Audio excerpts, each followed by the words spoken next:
So who would like to play the game? Adults can play this game too, you know. It's, you know. Oh, come on. There you go. Come on. She's willing. Come on. It won't be bad. It's a really good game. Oh, air tap. There. We're going to whoa. An unwilling participant. If I could get Rob and Dennis up here, and maybe even Jen. Right.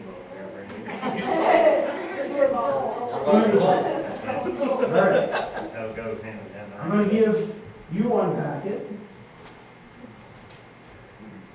And one for Dennis. I love it. And one for Rob. All right. Now, the team, you guys got to pick somebody who's going to be blindfolded, and the other person's going to lead that person. Okay? Who gets blindfolded? Okay? Okay, those who have the packages, you're going to put their glass on here, and then you're going to blindfold the person in the team that wants to be blindfolded. Which one you guys want mine? Which one is being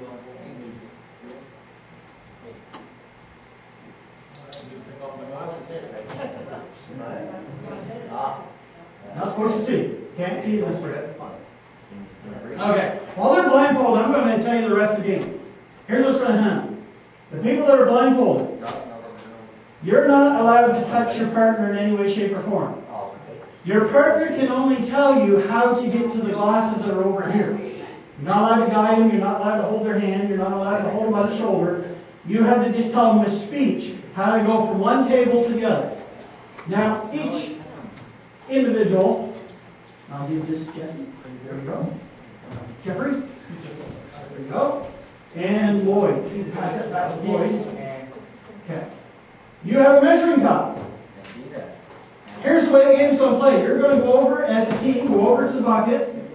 The one who's blindfolded, and only that person, puts a cup inside the bucket and gets some water. Your partner's going to have to tell you how to get there and how to get water and get back. And here's where strategy comes in for those who aren't blindfolded. You can fill any cup that you want. The very first person to get above the red part in the cup wins, regardless of what cup it is. So you got to use some strategy, because if somebody's getting close to the top of the cup, you may not want to fill it, because they'll win the game as soon as they put the water in there. Whatever cup gets first wins. Doesn't matter which one it is. So you guys line up in front of get your partners in front of here, and you're going to go from there and then back again.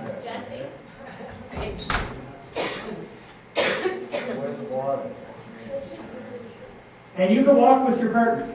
You can walk beside him, don't touch him, but you can walk beside your partner and give him instructions. Right, you can begin.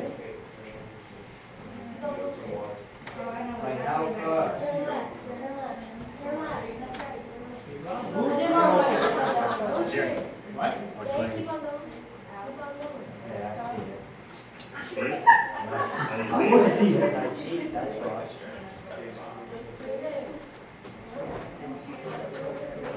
Jesse, don't cheat.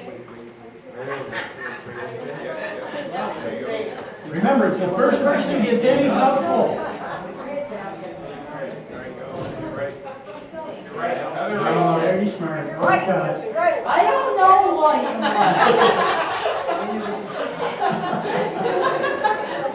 No. Here you are, watch it.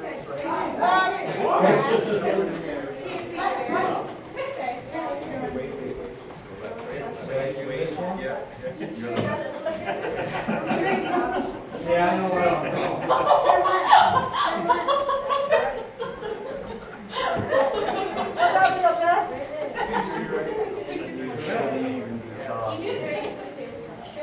You don't have one. Remember, wait.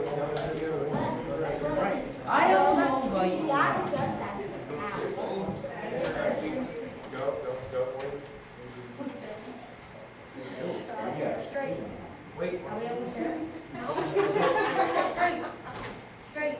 I'll get it. I get it. Somebody want to readjust Jesse's blindfold? I think so. Yeah. Oh, so much radical. Where you at, Eric? Just more field game. Getting closer.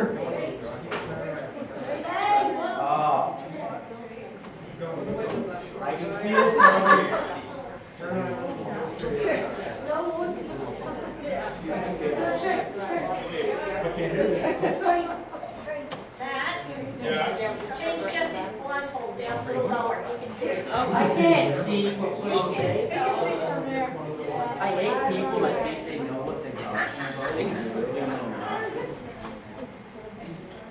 Yeah, yeah. You can't see it. Yeah, right.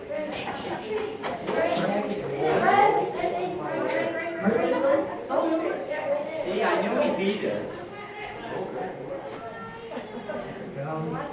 Kind of like, right?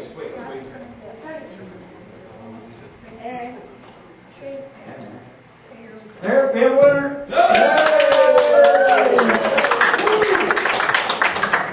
Good job.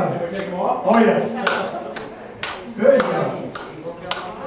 Erica, if you go downstairs in the office, there's a dozen donuts down there for you. I only ate one. What? Yeah, so. Shouldn't leave it where I can see it. I did, I ate every one. I bought and No, I'm kidding. I seen them. You guys did really good. A lot better than I would have done. That bucket would not be there if I participated. That was actually pretty For easy. sure. You know, while the game was a lot of fun, it actually meant something.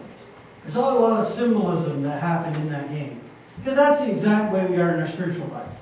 No differently. The reality is that most of the time we are blind. Most of the time we really don't know what we're doing. Most of the time we wander around blindly, and we accept, based on our culture, that we're allowed to wander around blindly. And we have an awful hard time finding Jesus. How many people have a moment with God every single week? Every month? Once a year? Once every special trip? We should be seeing God in everything we do. Wet. But realistically we don't. And that's because we are blind. Water is a gift of life. That is what Jesus says, that if you are thirsty, come to me and I will give you water. We're going to talk about how you get that water and how you stop being spiritually blind. There is a cure for spiritual blindness, but it does take a lifetime. This is a message that we heard from God, and we declare to you, God is pure light. There's no darkness in him whatsoever. The reality is, on our own, we cannot get to God. It's impossible. No matter how much you try, no matter how much you work towards that, if you don't have a very special gift called the Holy Spirit, you can't know God. That's just reality. You might want to cultivate a beautiful relationship with him, but if you don't have that gift of the Spirit, if you never ask God in your heart, you can't have that kind of relationship. The man who doesn't have the Spirit cannot accept the things that come from God because they're all foolishness to him. They don't understand it.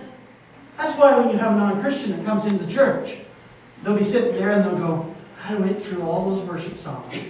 They meant nothing to me. I went through the sermon and it meant nothing to me. I was bored right out of my skull. I never want to go back again. What is the difference between that person than, let's say, the youth leader, Jamie for instance, who said, I really like the songs. I heard God in the songs. God talked to me. God talked to me in the message. What is the difference? It's the same message. It was the same songs. The attitude of the heart is what made the difference. God wasn't in the other person's heart. Therefore, everything that relates to God is not only boring, but for the world, very offensive. And they don't like it. The first thing we've got to ask ourselves as Christians, and it is a really hard thing to ask, is, are you saved? Don't assume you are. That's the worst thing you could possibly ever do, is to assume right off the bat you're saved without even questioning it. There will be people, pastors, deacons, youth leaders, and congregational members that will get up to Jesus and they'll say, I never knew you, go away. There will be. There will be people who sing the songs. There will be people who even preach. There will be people who are missionaries that will get up to God and they'll say, I never knew you. There will be those people. So don't assume because you sit in the church you're definitely saved. Definitely don't do that.